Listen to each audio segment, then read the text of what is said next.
The call came in that thin slice of late afternoon when the sun starts to tilt and everything feels quieter than it should.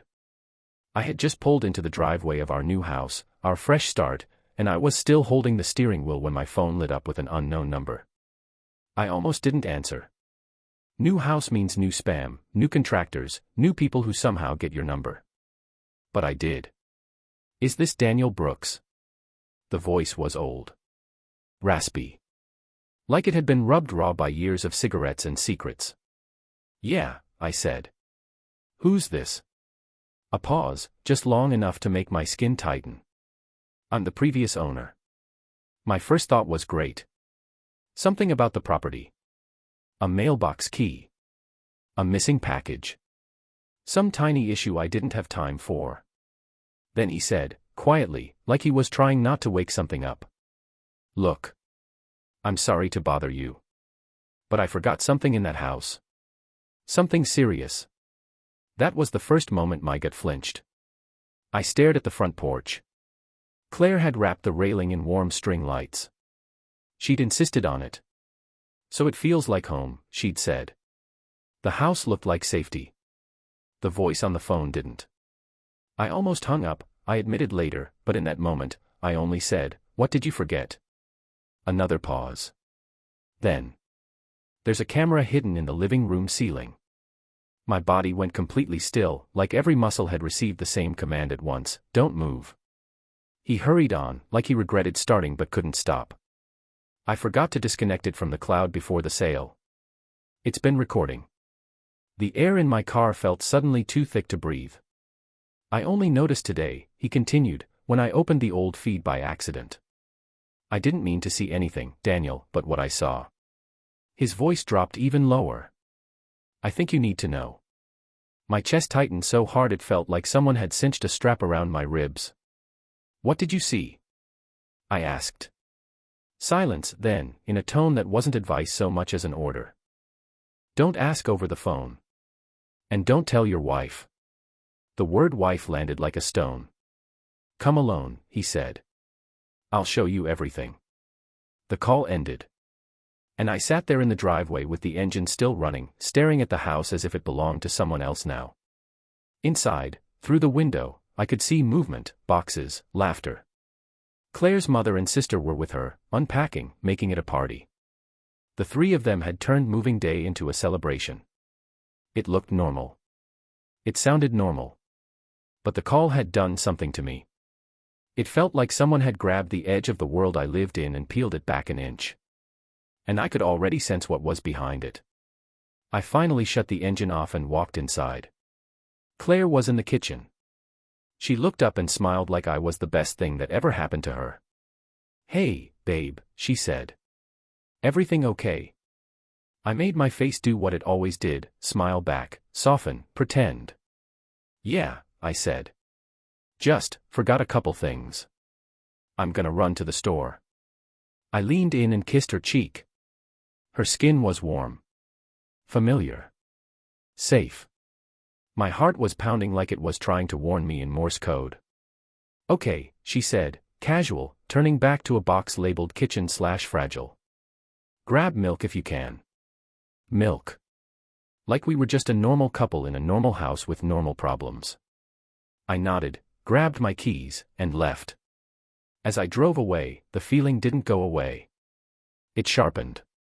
Like the farther I got from the house, the clearer I could hear the truth coming. He lived 20 minutes away in a faded bungalow tucked behind a gas station, the kind of place you'd never notice unless you were lost or desperate. I parked in front. No lights on. No decoration. Just a porch with peeling paint and a single chair that looked like it hadn't been sat in for years. When he opened the door, I understood immediately why his voice sounded like that. He looked like a man carrying a weight he'd been hiding under his ribs. His hands were trembling. I didn't mean to get involved, he said, motioning me inside. But I lived in that house for 30 years. It deserved better than what I saw. His living room smelled like dust and old coffee. The walls were crowded with framed photos and faded paintings, like he'd tried to fill empty space with proof of a life. He led me to a cluttered desk where a laptop sat open, screen glowing. I backed up the footage, he said. I'm not keeping it. Just. I thought you had a right to see. My mouth was dry. Show me. He clicked play. The camera angle was high, almost perfectly above the living room. It was my living room now. My couch. My rug. My coffee table. The date stamp was from Tuesday. I knew Tuesday. Tuesday was the day I'd been at work until 7 p.m., chasing a deadline, thinking I was building a better future for the woman I loved. On the screen, the front door opened. Claire walked in. Behind her came her mother. Then her sister, Jenna. They carried wine bottles like they were arriving for a sleepover. They laughed, moving through the room like they owned it already. Claire kicked off her shoes, dropped onto the couch, and took a sip like she was celebrating. Then she said it. I can't believe he fell for it. Her mother laughed, sharp, satisfied. All that crap about starting fresh, she said. Like it's his house. My stomach turned to ice. Jenna's voice floated in, playful, cruel. You did the hard part, sweetie, Claire's mom said. Now we just make sure he stays busy at work while we finalize the switch. The switch. I whispered out loud without realizing it. The men beside me flinched like he'd been waiting for that moment. On the screen, Claire reached into a bag and pulled out a folder. She opened it with the casual confidence of someone who's done this in her head 100 times. Power of attorney papers, she said, smirking. You said he'd never notice. Her mother's voice was proud. You were right, Mom. I couldn't blink. It felt like my brain refused to accept what my eyes were showing it. Power of attorney. 3 months ago, Claire had framed it as something romantic and responsible. Just in case something ever happens, she'd said. So I can handle things if you're sick or traveling. I'd signed because I trusted her. Because I loved her. Because she looked at me like I was the only man in the world. On the screen, my wife and her family were laughing about dismantling my life. The previous owner reached over and turned down the volume, like he couldn't stand hearing their voices. There's more, he said, quiet. But you get the idea. I stared at the footage until it blurred. My throat burned. My hands were clenched so tight my nails dug into my skin. This wasn't gossip. This wasn't a misunderstanding. This was a plan. A schedule. A script. And I was the idiot paying for the props. I stood up slowly, like if I moved too fast, I'd shatter. Send me the whole file, I said. Every second. The men hesitated. You sure? I looked at him and realized my face wasn't shocked anymore. It was empty. Cold. I'm sure. Because while they thought they were running a con, something in me had shifted into a different gear. I didn't want an explanation. I didn't want closure. I wanted control back. And I wasn't going to be the fool again. When I got home that night, the house looked like a sitcom version of family life. Claire kissed my cheek and asked if I got milk. Jenna was in the garage organizing boxes like she was already nesting. Claire's mother was in the kitchen baking something for the neighbors, because she loved to perform kindness the way other people performed music. Everything was cheerful. Everything was fake. And now that I'd seen the footage, I could feel the poison in every sweet word. I smiled anyway. I nodded. I played my part. Because they didn't know what I knew. They didn't know I had the video. They didn't know their laughter was saved as evidence. They didn't know the thin veil they'd ripped was never going back on. And most importantly, they didn't know I wasn't going to confront them. Not yet. Confrontation would warn them. Confrontation would make them adjust. I needed something better than anger. I needed information. So for the next few days, I became the easiest version of myself. I played tired. I played distracted. I complained about work. I let Claire pat my shoulder and tell me to hang in there, like she was my teammate instead of my executioner. And while they relaxed into their confidence, I started building my quiet counterattack. I planted microphones. One in the kitchen, behind a cabinet edge. One in the hallway, taped inside the baseboard vent. One under the dining table, where they liked to sit with wine and gossip at night. I wired a backup feed into the router. I upgraded the cloud storage on the existing camera, the one the previous owner had forgotten, and I did it without telling anyone. They were too comfortable to notice. Too smug. Too sure. And that's when the real conversations began. The kind you only have when you think no one is listening. One night, I heard Jenna's voice through the feed, light and careless. "You sure he won't contest it?" Claire laughed. "He's pathetic," she said. "I say we wait 3 more weeks. Once the funds move, he's useless." Her mother chimed in like she was discussing groceries. "Then we cut him off. Clean. Tell him we need space. Sell the house. Start over. My house. My name was on the mortgage because I'd paid the down payment. My credit had secured the loan. My salary funded the life they were already planning to steal." That night I sat alone in the garage, laptop screen glowing in the dark, listening to my wife schedule my destruction like it was a salon appointment. My mouth was dry. My heartbeat was steady in a way that scared me. Not fast. Not panicked. Just cold. They weren't drifting into betrayal. They were executing it. And they had a timeline. So I opened a blank spreadsheet. And I started writing my own. Step 1, hire a private lawyer. Step 2, pull every asset back under my name quietly. Step 3, give them the performance of a lifetime. Because if they wanted to play, I was going to direct the final act. The lawyer's office was in a quiet building on the edge of town. No fancy lobby. No inspirational quotes on the wall. Just clean carpet, muted lighting, and the kind of silence you only find in places where lives get unmade and remade on paper. His name was Harold Maddox. Seasoned estate attorney. Sharp eyes. No wasted motion. He didn't ask me how my day was. He asked me what I needed. I slid a file across his desk. "I'd like to quietly revoke the power of attorney I signed 3 months ago." His eyebrows lifted slightly. "You understand that revoking it without notice could raise suspicion," he said. I met his gaze. "I'm counting on that." That was the first time I saw a flicker of something like approval in his expression. We filed the revocation that same day. Harold advised me to make copies, to store them in multiple secure places, and to start moving assets under protection. Bank accounts. Brokerage accounts.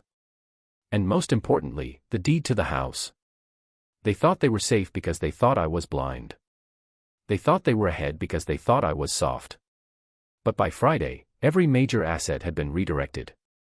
Everything that mattered was back under my control. All I left behind were the empty shells. The accounts they were circling like vultures, not realizing the meat was already gone.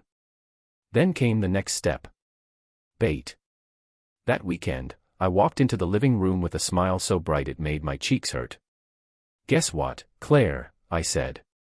"I just got a raise. A big one." Her eyes lit up instantly. Jenna clapped like a child. Her mom leaned in with practiced warmth. "Knew you had it in you." I leaned harder into the role. Fancy dinners. A new suit. A little "thank you" bracelet for Claire. Small luxuries. Big hints. The kind of things that whisper more is coming. They ate it up. I could feel their greed sharpen in the air. They thought their plan had time. They thought they'd win. But what they didn't understand was this. They weren't waiting for the right moment anymore. They were moving according to my schedule now. They just didn't know it yet. 2 days before their planned switch, I overheard Claire on the phone in the backyard. I stood inside near the kitchen window, holding a mug of coffee that had gone cold. She was pacing, voice low and excited. "It's happening next week," she whispered. "He's completely in the dark." My jaw clenched. "I've got the forged signature prepped," she continued. "His name will be off the deed before he blinks." She laughed, quiet, proud, intimate, like she was sharing a victory with someone who loved her for being ruthless. I watched her through the glass. My wife. My partner. My fresh start. A con artist rehearsing my downfall like it was a graduation speech. That night I sent Harold a packet. Every voice recording. Every cloud video. The updated power of attorney paperwork. And the forged signature. Claire thought I hadn't seen her practicing at the dining table, tracing my name slowly like she was learning a new language. My email was short. Prepare the final package. Emergency legal motion. I want everything ready by Tuesday. Harold replied with one line. It'll be beautiful. I didn't sleep that night. Not because I was scared. Because I was awake in a way I'd never been awake before. Like my heart had finally accepted the truth and my body was simply catching up. The next morning, I invited all three of them to dinner at home. Celebration, I said. The bonus came through. They bought it. Hook, line, and greed. I grilled steaks. Bought expensive wine. Even wore the bracelet Claire had given me 6 months ago. They sat around my table, laughing, toasting to me, calling me hardworking and amazing, like they hadn't been plotting to turn me into an empty bank account with legs. I smiled through it all. Then Jenna clinked her glass and said, grinning. To Claire, the future real owner of this home. They all laughed. My stomach didn't move. My face didn't crack. I stood up, raised my own glass, and said, let's toast again next Tuesday. I'll have something special for you then. They cheered. They didn't know. But Tuesday wasn't a toast. Tuesday was the day their entire plan collapsed in front of them like rotten scaffolding. Tuesday came. I wore a plain gray shirt. No watch. No cologne. No performance. Just calm. Claire came down the stairs in a red dress, lipstick perfect, hair styled like she was about to take a victory photo.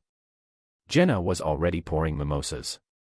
Their mother was on the phone, bragging to someone about this being the last week in someone else's house. They thought today was the finish line. They didn't realize it was a courtroom. At exactly 9 a.m., the doorbell rang. Claire frowned. Who's that?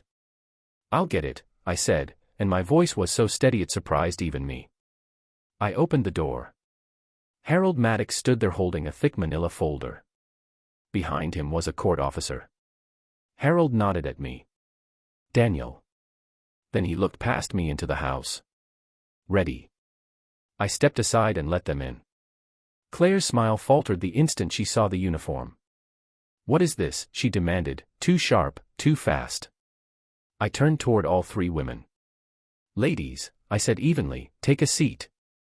You'll want to hear this. Claire scoffed. This is ridiculous. Daniel, what's going on? The court officer unfolded a document, voice flat, professional. Claire Whitman, he read, you are being served a cease and desist related to attempted property fraud and signature forgery. The room changed temperature. Jenna stood up so fast her chair scraped the floor. What the hell is this?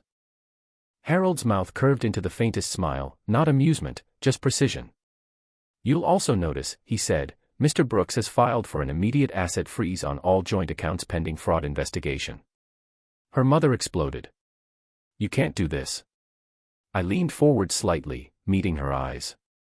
Oh, I said, but I did. Claire's face went pale. Jenna looked like she might vomit. Their mother looked like she might hit someone. I didn't raise my voice. I didn't need to. While you were planning how to cut me out, I continued, I took back everything. Claire's lips parted, searching for a lie to save herself. But lies don't work when the other person has receipts. You own nothing, I said. This house. Mine. The accounts. Mine. The utilities, the title, the mortgage, back in my name. Fully. Legally. Quietly. Claire shook her head, whispering, no, no. I pointed to her wrist.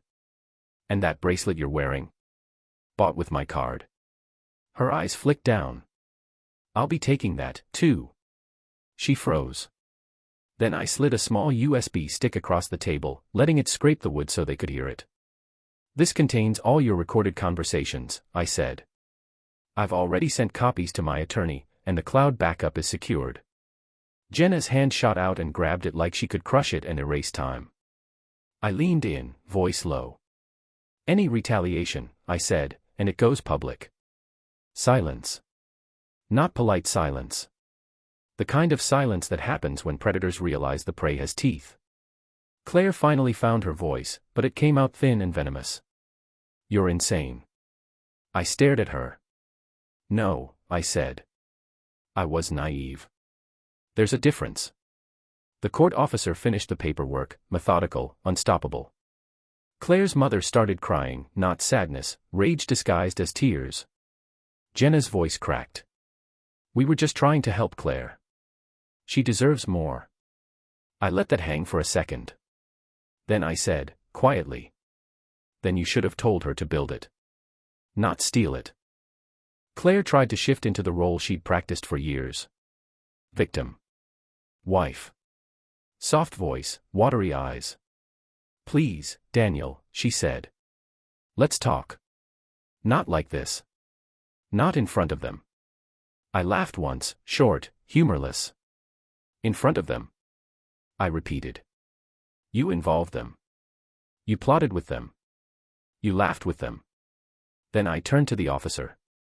"If they aren't gone by 6, I said, escort them out." Claire's mother shouted, "But this is our home." I looked at her like she was a stranger who'd wandered into the wrong life. "No," I said. "It's mine." And for the first time since that late afternoon phone call, I felt something in me unclench. Not relief. Not joy. Cleanliness. Like poison leaving the bloodstream. "Pack your things," I told them. "You have until sunset." Then I walked upstairs. And for once, silence followed me, not their laughter, not their chatter, not their plans.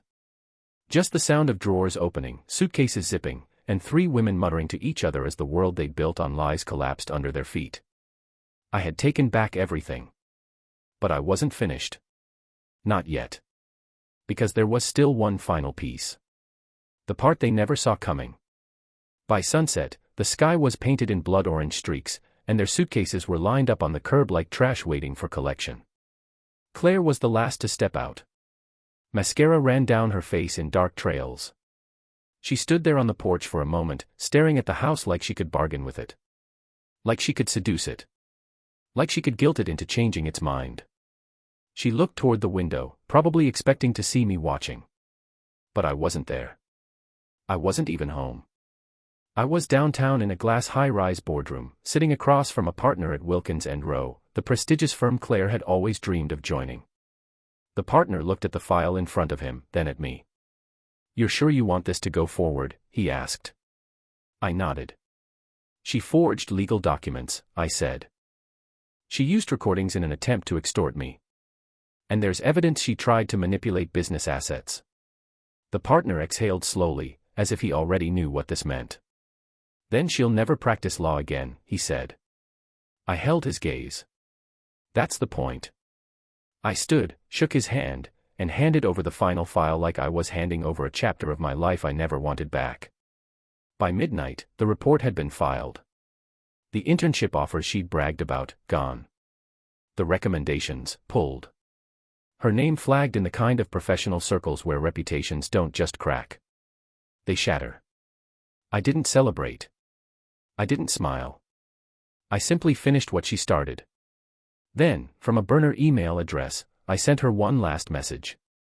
"You built your life by lying to mine. Now build it again from nothing." I deleted the address. Deleted the account. Like she'd never existed. Later that night, I sat on the porch of the house, my house, with a glass of bourbon. The air was cold enough to bite. The neighborhood was quiet. And for the first time since we'd moved in, the silence didn't feel empty. It felt earned. They thought they were smarter than me. They thought love meant I'd stay quiet. They thought I'd fold because I didn't want conflict. But love doesn't mean surrender. And trust doesn't mean blindness. I didn't just fight back. I won. And the best part? They never even saw it coming.